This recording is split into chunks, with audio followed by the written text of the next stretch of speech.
ನಮಸ್ಕಾರ. ಆಹಾರ, ಆರೋಗ್ಯ, ಅಧ್ಯಾತ್ಮ ಈ ಸಂಸ್ಕಾರದ ಬೆಳಕಿಗೆ ತಮ್ಮೆಲ್ಲರಿಗೂ ಸ್ವಾಗತ, ಸುಸ್ವಾಗತ. ಇವತ್ತು ನಮ್ಮೊಂದಿಗಿದ್ದಾರೆ ಡಾಕ್ಟರ್ ಶಿಲ್ಪಾ ಎಚ್ ಧ್ರುವಕುಮಾರ್. ಅವರು MD ಇನ್ ಬಯೋಕೆಮಿಸ್ಟ್ರಿ ಮಾಡಿ, ಅದು ಸೆಂಟ್ ಜಾನ್ಸ್ ಮೆಡಿಕಲ್ ಕಾಲೇಜಿಂದ ಮುಂದೆ ಸ್ಟ್ರೆಸ್ ಸೈಕಾಲಜಿ ಇನ್ ಹೆಲ್ತ್ ಅಂತ ಪ್ರೊಫೆಷನಲ್ ಇದರಿಂದ ಲಂಡನ್ ಸ್ಕೂಲ್ ಆಫ್ ಬಿಸ್ನೆಸ್ ಇಂದ ಮಾಡಿ MBBS ನಲ್ಲಿ 5 ಚಿನ್ನದ ಪದಕವನ್ನ ಪಡೆದು ರಾಜೀವ್ ಗಾಂಧಿ ಯೂನಿವರ್ಸಿಟಿಗೆ ಟಾಪರ್ ಆದಂಥವ್ರು. ಅದಲ್ದೇ ಅವರು professor, head of the department of lab director in medical college, ಅದು ಚಂದ್ರ ಸಾಗರ್ ಮೆಡಿಕಲ್ ಕಾಲೇಜಲ್ಲಿ ಕೆಲಸ ಮಾಡ್ತಾ ಇದ್ದಾರೆ. ಅವರು ಇಷ್ಟೆಲ್ಲ ವಿಜ್ಞಾನದಲ್ಲಿ ಮುಂದೆ ಹೊರದ್ರು ಕೂಡ ಅವರ ಗುರುಗಳ ದಯೆಯಿಂದ ಅಧ್ಯಾತ್ಮ ಜೀವಿಗಳು ಕೂಡ. ಇವತ್ತು ಭೀಮನ ಅಮಾವಾಸ್ಯೆ, ಅದರ ಬಗ್ಗೆ ತಿಳಿಸ್ಕೊಡಕ್ ಬಂದಿದ್ದಾರೆ. ಬನ್ನಿ ಶಿಲ್ಪಾ ಅವರಿಂದ ತಿಳ್ಕೊಳ್ಳೋಣ. ನಮಸ್ಕಾರ ಶಿಲ್ಪಾ ಅವರೇ. ನಮಸ್ಕಾರ ಮೇಡಮ್. ವೀಕ್ಷಕರಿಗೆಲ್ಲರಿಗೂ ನನ್ನ ನಮಸ್ಕಾರಗಳು. ಈಗ ಆಷಾಢ ಮಾಸದಲ್ಲಿ ಬರುವ ಮೊದಲನೇ ಒಂದು ಹಬ್ಬ ಅಂತಾನೆ ಹೇಳ್ಬೋದು. ಭೀಮನ ಅಮಾವಾಸ್ಯೆ ಬಗ್ಗೆ ನನ್ನ ಗುರುಗಳ ಆಶೀರ್ವಾದದಿಂದ, ತಂದೆ ತಾಯಿ ಆಶೀರ್ವಾದದಿಂದ ನನಗೆಷ್ಟು ಕೊಟ್ಟು ಅಷ್ಟು ತಿಳಿಸ್ಕೊಡೋಕೆ ಇವತ್ತು ಪ್ರಯತ್ನ ಮಾಡ್ತೀನಿ. ಭೀಮನ ಹೇಳಿ, ಇದು ಭೀಮನ ಅಮಾವಾಸ್ಯೆ ಅಂತ ಭೀಮ ಅನ್ನೋ ಪದ ಅದು ಯಾಕೆ ಬಂತು, ಏನು ಮಹತ್ವ ಇದ್ರದ್ದು ಅಂತ ತಿಳಿಸ್ಕೊಡಿ ನಮ್ಗೆ. ಭೀಮನ ಅಮಾವಾಸ್ಯೆ ಅಂದ್ರೆ ಇದು 2 ಪ್ರತೀತಿ ಇದೆ. ಒಂದು ಭೀಮ ಅಂದ್ರೆ ಬಲಶಾಲಿ ಅಂತ ಹೇಳ್ತೀವಿ. ಇವತ್ತಿನ ದಿವಸ ನಾವು ಪೂಜೆ, ಎಲ್ಲಾ ಹಬ್ಬಗಳಿಗೂ ನಮಗ್ ಗೊತ್ತಿರೋ ಹಾಗೆ ಒಂದೊಂದು ಅಭಿಮಾನ ದೇವತೆಗಳು ಇರ್ತಾರೆ. ಈ ದಿವಸ ನಾವು ಪೂಜೆ ಮಾಡ್ಬೇಕಾಗಿರೋದು ಭೀಮೇಶ್ವರ, ಜ್ಯೋತಿರ್ಭೀಮೇಶ್ವರ ವ್ರತ ಅಂತ ಕೂಡ ಹೇಳ್ತಾರೆ. ಆ ಸಾಕ್ಷಾತ್ ಶಿವ, ಪರಶಿವನಾದ, ಉಮಾಮಹೇಶ್ವರನಾದ ಅವನು ಎಷ್ಟು ಬಲಶಾಲಿ ರುದ್ರದೇವರು ಅಂತ ನಮ್ಗೆಲ್ಲ ಗೊತ್ತಿದೆ. ಹಾಗಾಗಿ ಇದಕ್ಕೆ ಭೀಮನ ಅಮಾವಾಸ್ಯೆ ಅಂತ ಹೇಳ್ತಾರೆ. ಜ್ಯೋತಿರ್ಭೀಮೇಶ್ವರ ವ್ರತ. ಆ ಜ್ಯೋತಿ ಅಂದ್ರೆ ಅಜ್ಞಾನವನ್ನು ಕಳೆದು ಒಂದು ಬೆಳಕಿನ ಮಾರ್ಗದೆಡೆಗೆ ನಮ್ಮ ಕರೆದುಕೊಂಡು ಹೋಗುತ್ತೆ. ಹಾಗಾಗಿ ಜ್ಯೋತಿರ್ಭೀಮೇಶ್ವರ ವ್ರತ ಅಥವಾ ಭೀಮನ ಅಮಾವಾಸ್ಯೆ, ಸಾಮಾನ್ಯ ಪ್ರತೀತಿಯಲ್ಲಿ ಗಂಡನ ಪೂಜೆ, ಹೀಗೆ ಹಲವಾರು ಹೆಸರುಗಳನ್ನು ನಾವು ಈ ಹಬ್ಬ ಶಿವ ಪಾರ್ವತಿನ ಪೂಜೆ ಮಾಡಿ ನಾವು ಕೂಡ ಶಿವ ಪಾರ್ವತಿ ಹಾಗೆ ಅನ್ಯೋನ್ಯತೆಯಿಂದ ಇರಬೇಕು ಅಂತ ಅಲ್ವಾ? ಹೌದು, ಖಂಡಿತ. ಹಾಗಾಗಿ ಇದಕ್ಕೆ ಭೀಮನ ಅಮಾವಾಸ್ಯೆ ಯಾಕೆ ಅಂದ್ರೆ ಆಷಾಢ ಮಾಸದಲ್ಲಿ ಬರುವಂತಹ ಅಮಾವಾಸ್ಯೆ. ಅದಕ್ಕಾಗಿ ಅಮಾವಾಸ್ಯೆ, ಭೀಮನ ಅಮಾವಾಸ್ಯೆ ಅಂತ ಈ ಹಬ್ಬಕ್ಕೆ ಹೆಸರು ಬಂದಿದೆ. ಎಲ್ರು ಏನ್ ಅನ್ಕೊಳ್ತಾರೆ ಅಂದ್ರೆ ಭೀಮನ ಅಮಾವಾಸ್ಯೆ ಅಂದ್ರೆ ಆ ಗಂಡನಿಗೆ ಕಾಲ್ ಮುಟ್ಟಿ ನಮಸ್ಕಾರ ಮಾಡಿದ್ರೆ ಆಯ್ತು ಅಂತ. ಅದು ಅಲ್ಲ. ಗಂಡನಿಗೆ ಆರತಿ ಮಾಡೋದು ಅಂತ. ಇಡೀ ವರ್ಷ ಮಾಡ್ತಾ ಇರ್ತೀವಿ ಇದೇನು ಅಂತ. ಹಾಗಲ್ಲ, ಇದಕ್ಕೆ ಬಹಳ ಮಹತ್ವ ಇದೆ. ನೋಡಿ, ನಮ್ಮ ಭಾರತೀಯ ಸಂಸ್ಕೃತಿಯಲ್ಲಿ ಯಾವುದೇ ಹಬ್ಬನೂ ಅದಕ್ಕೆ ಅತ್ಯಂತ ಮಹತ್ವ ಅಂದ್ರೆ ಸಾಮಾಜಿಕ ಮಹತ್ವ, ವೈಜ್ಞಾನಿಕ ಮಹತ್ವ ಮತ್ತೆ ಧಾರ್ಮಿಕ ಮಹತ್ವ 3 ಇರುತ್ತೆ. ಸೊ ದಯವಿಟ್ಟು ನಮ್ಗೆ ತಿಳಿಸ್ಕೊಡಿ. ಹೌದು, ನೀವ್ ಹೇಳ್ದಾಗೆ ಮೇಡಮ್, ನಾವೆಲ್ಲರೂ ಗಂಡನ ಪೂಜೆ ಅಂತ ಗಂಡನಿಗೆ ಕಾಲ್ ಮುಟ್ಟಿ ನಮಸ್ಕಾರ ಮಾಡೋದು ಅದೆಲ್ಲಾನು ಸರಿ. ಆದ್ರೆ ಇದರ ನಿಜವಾದ ಒಂದು ತಿರುಳು ಏನು ಅಂತ ನಾನು ತಿಳಿಸ್ಕೊಡೋದಕ್ಕೆ ಪ್ರಯತ್ನ ಮಾಡ್ತೇನೆ. ಅದಕ್ಕಿಂತ ಮುಂಚೆ ಈ ಹಬ್ಬಕ್ಕೆ ಒಂದು ಕಥೆ ಇದೆ. ವಿದರ್ಭ ದೇಶದಲ್ಲಿ, ಇದು ಸ್ಕಂದ ಪುರಾಣದಲ್ಲಿ ಬರುತ್ತೆ. ವಿದರ್ಭ ದೇಶದಲ್ಲಿ ಒಬ್ಬ ರಾಜ ಇರ್ತಾನೆ. ಆ ರಾಜನಿಗೆ ಒಬ್ಬ ಮಗ ಇರ್ತಾನೆ. ಮಗ ಮದುವೆ ಆಗದೆ ಸತ್ ಹೋಗ್ತಾನೆ. ಅವನ ಮೃತ್ಯುವಾದಾಗ ಅವನ ಕುಟುಂಬದ ಪ್ರಕಾರ ಅಂತ್ಯಕ್ರಿಯೆ, ಮದುವೆ ಆಗದಿದ್ರೆ ಮಾಡತಕ್ಕಂತಹ ಪದ್ಧತಿ ಇರೋದಿಲ್ಲ.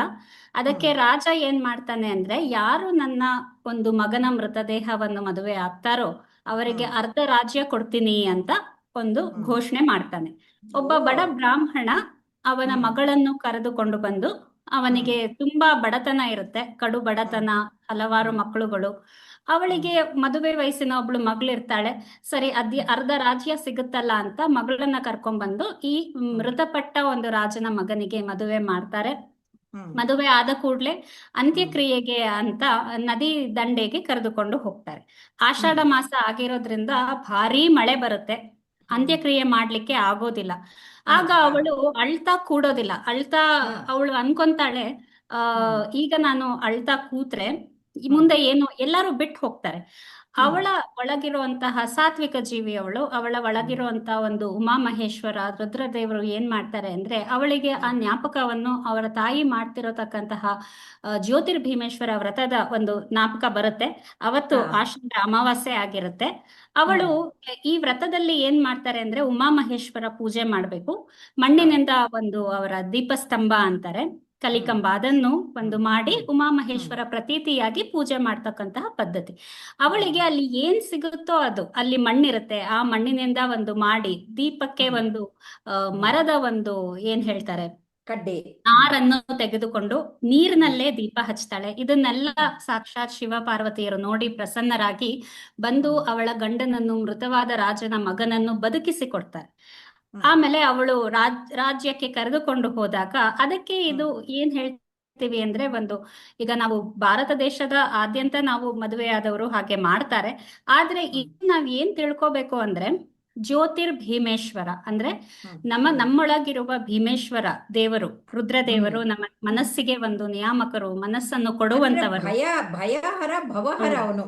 ನಮ್ಮಲ್ಲಿರೋ ಭಯವನ್ನ ದೂರ ಮಾಡಿ, ನಮ್ಮಲ್ಲಿರೋ ಅಜ್ಞಾನವನ್ನ ದೂರ ಮಾಡಿ, ನಮ್ಮಲ್ಲಿ ಧೈರ್ಯ ಸ್ಥೈರ್ಯವನ್ನ ತುಂಬಿ ನಾವು ಬದುಕೋಕೆ, ಛಲದಿಂದ ಬದುಕಕ್ಕೆ ತೋರಿಸ್ಕೊಡುವಂತ. ಖಂಡಿತ ಇದು ಒಂದು ಕತೆ ಪ್ರತೀತಿ. ಆದ್ರೆ ಹಿಂದೆ ಇರತಕ್ಕಂತ ತಿರುಳು ಏನಂದ್ರೆ, ಅಮಾವಾಸ್ಯೆ ಅಂದ್ರೆ ಕತ್ಲು, ಎಲ್ಲೆಲ್ಲೂ ಕತ್ಲಿರುತ್ತೆ, ಬೆಳಕಿರೋದಿಲ್ಲ.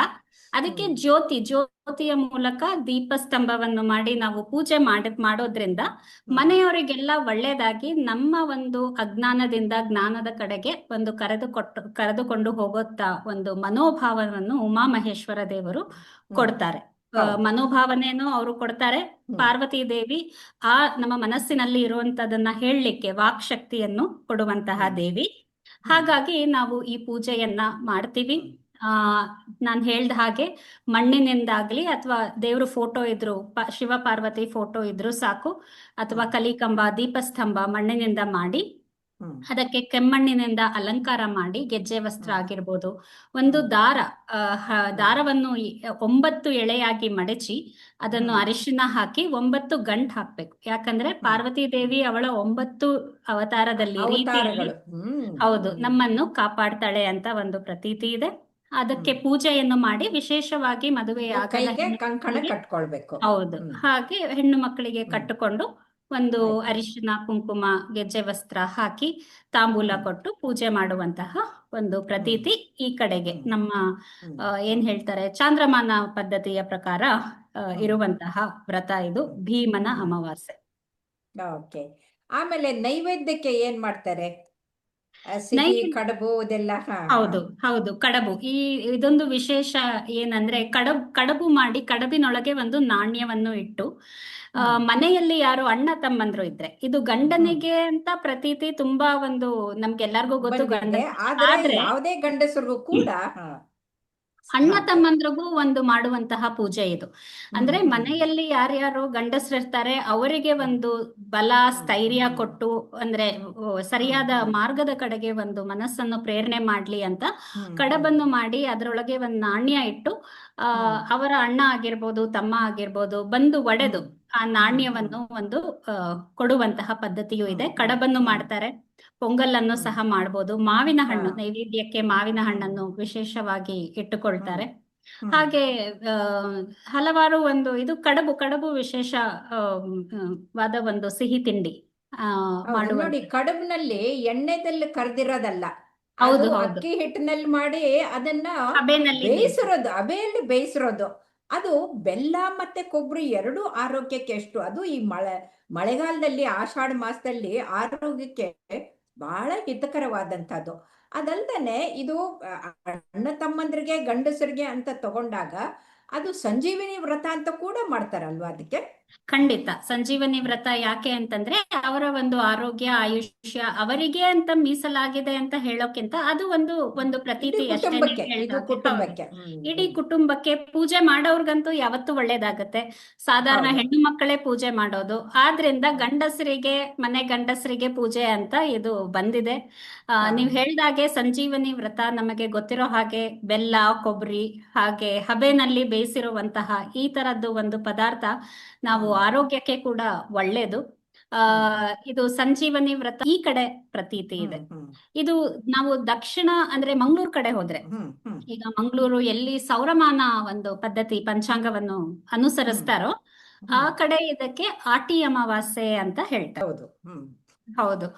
ಆ ಪಾಲೆ ಮರದ ರಸ ಕಷಾಯ ಹ್ಮ್ ಕುಡಿಯೋ ಡೆವಿಲ್ ಟ್ರೀ ಅಂತ ಹೇಳ್ತಾರೆ ಇಂಗ್ಲಿಷ್ ನಲ್ಲಿ. ಆ ಮರದ ಓಕೆ ಒಂದು ಓಕೆ ಆ ಆ ಕಡೆ ಏನು ಪದ್ಧತಿ ಅಂದ್ರೆ ಈ ತರ ಒಂದು ದೀಪಸ್ತಂಭ ಪೂಜೆ ಆಗ್ಲಿ ಅದು ಇಲ್ಲ.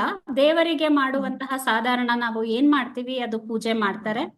ಆದ್ರೆ ವಿಶೇಷ ಆ ಪಾಲೆ ಮರದ್ದೊಂದು ಕಷಾಯ ಮಾಡ್ತಾರೆ ಆ ಕಡೆ. ಹ್ಮ್ ಕಷಾಯ ಮಾಡಿ ಅದು ಹಸಿ ಹೊಟ್ಟೆನಲ್ಲಿ ಆ ಕಷಾಯ ಕುಡಿಬೇಕು. ಹ್ಮ್ ಅದು ಹ್ಮ್ ತುಂಬಾ ಕಹಿ ಇರುತ್ತಂತೆ. ನಾನು ಎಂದೂ ಕುಡ್ದಿಲ್ಲ. ಅದು ತುಂಬಾ ಕಹಿ ಬಟ್ ಕಹಿ ಆರೋಗ್ಯಕ್ಕೆ ಇರೋದ್ರಿಂದ ಹೌದು, ಆರೋಗ್ಯಕ್ಕೆ ಯಾವ ತುಂಬಾ ರೀತಿ? ಒಳ್ಳೇದು ಅಂತ ಓದಿದ್ದೀನಿ. ಅಂದ್ರೆ ಏನ್ ಹೇಳ್ತೀವಿ, ನಮ್ಮ ರೋಗಾಣುಗಳನ್ನ ತಡೆಗಟ್ಟುವ ಶಕ್ತಿ, ರೋಗ ನಿರೋಧಕ ಶಕ್ತಿ, ರೋಗ ಇಮ್ಯುನಿಟಿ ನಿರೋಧಕ ಶಕ್ತಿಯನ್ನ ಇಮ್ಯುನಿಟಿ ಬೆಳೆಸೋದು. ಬೂಸ್ಟರ್. ಇದು ಇಮ್ಯುನಿಟಿ ಬೂಸ್ಟರ್ ಅಂತ ನಾನು ಓದಿದ್ದೆ. ಆ ಮರದ ಒಂದು ವಿಶೇಷ, ರಸದ ವಿಶೇಷ, ಅದು ವೈಜ್ಞಾನಿಕವಾಗಿ ಕೂಡ ಒಂದು ಸಿದ್ಧಪಡಿಸಲಾಗಿದೆ ಅದನ್ನ. ಆಮ್, ಈ ಮಳೆಗಾಲದಲ್ಲಿ ನಮ್ಗೆ ಗೊತ್ತಿರೋ ಹಾಗೆ ಹಲವಾರು ತುಂಬಾ ರೋಗ ಕಾಯಿಲೆಗಳು ಬರುತ್ತೆ, ನೆಗಡಿ, ಶೀತ, ಹೌದು ಕೆಮ್ಮು. ನೀವು ಕೊರೋನಾ ಬಂದಾಗ ಎಷ್ಟು ಜನ ಕಷಾಯ ಕುಡಿದ್ರು ನೋಡಿ, ಅದರಿಂದನೇ ಎಷ್ಟು ಇಮ್ಯುನಿಟಿ ಬಂತು. ಸೊ ಇಲ್ಲಿ ಮಳೆಗಾಲದಲ್ಲಿ ನೆಗಡಿ ಕೆಮ್ಮುಗಳು ಸರ್ವೇ ಸಾಮಾನ್ಯ. ಸೊ ಹಾಗಾಗಿ ಅದಕ್ಕೆ ಆ ಸರ್ವ ರೋಗಗಳಿಗೆ ಮದ್ದು ಅಂದ್ರೆ ಈ ಕಷಾಯ. ಸೊ ಹಾಗಾಗಿ ಖಂಡಿತ ಅಲ್ಲಿ ಬಂತು ಅಂತ ಅನ್ಸುತ್ತೆ. ಖಂಡಿತ ಆ ಕಷಾಯನ ಕುಡಿದು, ಅದು ಕಹಿ ಇರೋದ್ರಿಂದ ಅದಾದ ಕೂಡ್ಲೆ ಒಂದು ಗಂಜಿ ಮಾಡ್ತಾರೆ. ಅದು ಹೌದು, ಬೆಲ್ಲದಿಂದ ಮಾಡಿರ್ತಾರೆ. ಮಾರ್ವಾಡ್ ಬೆಲ್ಲದಿಂದ ಗಂಜಿ. ಮಾಡಿರುವಂತಹ ಗಂಜಿ. ಹ್ಮ್ ಹ್ಮ್ ಇದೆಲ್ಲ ದೇಹಕ್ಕೆ ರಾಗಿ, ಅಕ್ಕಿ, ಜೋಳ ಯಾವ್ದ್ರಲ್ಲದು ಗಂಜಿ ಹೌದು, ಮಾಡ್ತಾರೆ. ಗಂಜಿ ಮಾಡ್ತಾರೆ. ಒಂದು ಬೆಲ್ಲ ಹ್ಮ್ ಹಾಕಿರುವಂತಹ ಗಂಜಿಯನ್ನು ಕುಡಿತಾರೆ. ಹ್ಮ್ ಇದು ಆಮೇಲೆ ಹ್ಮ್ ನಮ್ಮ ಪಿತೃದೇವತೆಗಳಿಗೆ ಹಾಗೂ ನಮ್ಮ ಮನೆಯಲ್ಲಿ ಹೌದು, ತೀರ್ಕೊಂಡವರಿಗೆ ಹಿರಿಯರಿಗೆ. ಒಂದು ಎಡೆ ಅಂತ ಒಂದು ಇಟ್ಟು ಪೂಜೆ ಹ್ಮ್ ಮಾಡುವಂತಹ ಪದ್ಧತಿ ಮಂಗಳೂರಿನ ಜನತೆಗೆ ಆಟಿ ಅಮಾವಾಸ್ಯೆ ಅಂತ. ಅವರು ಹ್ಮ್ ಈ ಆಷಾಢ ಮಾಸದ ಅಮಾವಾಸ್ಯೆಯನ್ನು ಹೀಗೆ ಆಚರಿಸ್ತಾರೆ. ಆಮೇಲೆ ಇನ್ನೊಂದು ವಿಶೇಷ ಅಂದ್ರೆ, ನೀವು ಕೇರಳ ಕಡೆ ಹೋದ್ರೆ ಇದು ಅವರು ಸೌರಮಾನ ರಾಶಿ ಪ್ರಕಾರ ಸೂರ್ಯ ಯಾವ ರಾಶಿಯಲ್ಲಿ ಇರ್ತಾನೋ ಆ ರಾಶಿಗೆ ಅನುಗುಣವಾಗಿ ಅವರ ಒಂದು ಪಂಚಾಂಗವನ್ನು ನಿರ್ಧರಿಸುವಂತಹ ಪದ್ಧತಿ ಇದೆ. ಇದು ಹೌದು ಕರ್ಕಾಟಕ ಮಾಸ ಅವರಿಗೆ. ಹೌದು. ಇದು ಆದ ಕೂಡ್ಲೆ ಸಿಂಹ ಮಾಸ, ಸಿಂಹ ರಾಶಿಗೆ ಬಂದಾಗ ಚಿಂಗಂ ಅಂತ ಹೇಳ್ತಾರೆ, ಓಣಂ ಮಾಡ್ತಾರೆ. ಈ ಹೌದು. ದಿನ ಅಲ್ಲಿ ಕೂಡ ಕರ್ಕಾಟಕ ವಾವು ಅಂತ ಆಚರಿಸ್ತಾರೆ. ಅಂದ್ರೆ ನಾವು ಹೇಗೆ ಈ ಕಡೆ ಮಹಾಲಯ ಅಮಾವಾಸ್ಯೆ ಆಚರಿಸ್ತೀವಿ, ಹಾ ಹೋಗಿ ಹಾ ಪಿತೃದೇವತೆಗಳಿಗೆ ನಮ್ಮ ಮನೆಯಲ್ಲಿ ತೀರ್ಕೊಂಡವರಿಗೆ ಒಂದು ತರ್ಪಣ ಕೊಡೋದು, ಎಡೆ ಇಡೋದು. ಕೇರಳ ರಾಜ್ಯದಲ್ಲಿ ಅವತ್ತಿನ ದಿನ ಅದು ಒಂದು ಸರ್ಕಾರಿ ರಜೆ ದಿನ. ಅವರು ತುಂಬಾ ಎಲ್ಲರೂ ಕೂಡ ದೇವಸ್ಥಾನಕ್ಕೆ ಹೋಗಿ, ಶಿವ ಪಾರ್ವತಿ ದೇವಸ್ಥಾನ ಇರ್ಬೋದು, ಪರಶುರಾಮ ದೇವಸ್ಥಾನ ಇದೆ ಅಲ್ಲಿಗಿರ್ಬೋದು, ಅಲ್ಲಿಗೆ ಹೋಗಿ ಒಂದು ಎಡೆಯನ್ನು ಇಡುವ ಒಂದು ಪದ್ಧತಿ. ಹೀಗಾಗಿ ಈ ದಿವಸ ಇಲ್ಲಿ ಭೀಮನ್ ಅಮಾವಾಸ್ಯೆ ಅಂತ ಆದ್ರೆ ಕರ್ನಾಟಕದ ಕೆಲವು ಪ್ರಾಂತ್ಯಗಳಲ್ಲಿ ಬೇರೆ ಬೇರೆ ತರ ಇದನ್ನು ಆಚರಿಸ್ತಾರೆ. ನಾವು ಒಂದು ಏನು ನೋಡ್ತೀವಿ ಅಂದ್ರೆ, ಎಲ್ಲಾ ಈ ಪದ್ಧತಿಗಳಲ್ಲಿ ಏನೋ ಒಂದು ಆರೋಗ್ಯಕ್ಕೆ ಆ ಮಾಸಕ್ಕೆ ಅನುಗುಣವಾದ ಒಂದು ಕರೆಕ್ಟ್, ವೆರಿ ನೈವೇದ್ಯ ಕರೆಕ್ಟ್. ಅದು ಒಂದು ಹೌದು ಇರುತ್ತೆ. ಹೌದು ಹೌದು. ಯಾಕಂದ್ರೆ ಋತುವಿಗೆ ಅನುಗುಣವಾಗಿ, ಆ ಮಾಸಕ್ಕೆ ಅನುಗುಣವಾಗಿ, ಸುತ್ತಲ ಪರಿಸರದ ಅನುಗುಣವಾಗಿ ನಾವು ತಗೊಳ್ಳೋ ಆಹಾರ, ನಮ್ಮ ಖಂಡಿತ ಮನಸ್ಸು, ಮತ್ತೆ ಎಲ್ಲವನ್ನೂ ಒಂದು ವೈಜ್ಞಾನಿಕವಾಗಿ ಇರುವಂತಹದ್ದು ಅದ್ಭುತವಾದಂಥದ್ದು. ಹೌದು. ಹೌದು. ಇವಾಗ ನಾನು ಉದಾಹರಣೆ ಕೊಡ್ಬೇಕಾದ್ರೆ ಎಳ್ಳು ಬೆಲ್ಲ, ಅದು ಸಂಕ್ರಾಂತಿಗೆ. ನಾವ್ ಎಲ್ಲಾ ಹಬ್ಬದಲ್ಲೂ ಸಂಕ್ರಾಂತಿಗೆ ಅದನ್ನ ಹೌದು. ತಿನ್ಲಿಕ್ಕೆ ಆಗೋದಿಲ್ಲ. ಆಷಾಢ ಮಾಸದಲ್ಲಿ ಎಳ್ಳು ಬೇವು ಬೆಲ್ಲ ಬೆಲ್ಲ ನೈವೇದ್ಯ ಇದಕ್ಕೆ ಕೇಳಲ್ಲ. ಯುಗಾದಿಗೆ. ಹೌದು ಹೌದು. ಮಂಗಳೂರಿನ ಕಡೆ ಕಷಾಯ, ಇಲ್ಲಿ ನಾವು ಕಡುಬು ಮಾಡೋದು. ಕಡುಬು. ಹಾಗಾಗಿ ಬೆಲ್ಲ ಯಾಕೆ ವಿಶೇಷವಾಗಿ ಅಂದ್ರೆ, ಅದೇ ರೋಗ ನಿರೋಧಕ ಶಕ್ತಿ, ಐರನ್ ಕಂಟೆಂಟ್, ಕಬ್ಬಿಣ ಅಂಶ ಜಾಸ್ತಿ ಇರುತ್ತೆ. ಅದಲ್ಲದೆ ಅದರಲ್ಲಿ ಕಾಪರು, ಸೆಲೀನಿಯಮು, ಮ್ಯಾಗ್ನೀಸಿಯಮು, ಹೌದು ಮ್ಯಾಂಗನೀಸು ಎಲ್ಲ ಟ್ರೇಸ್ ಎಲಿಮೆಂಟ್ಸ್ ಇರುತ್ತೆ.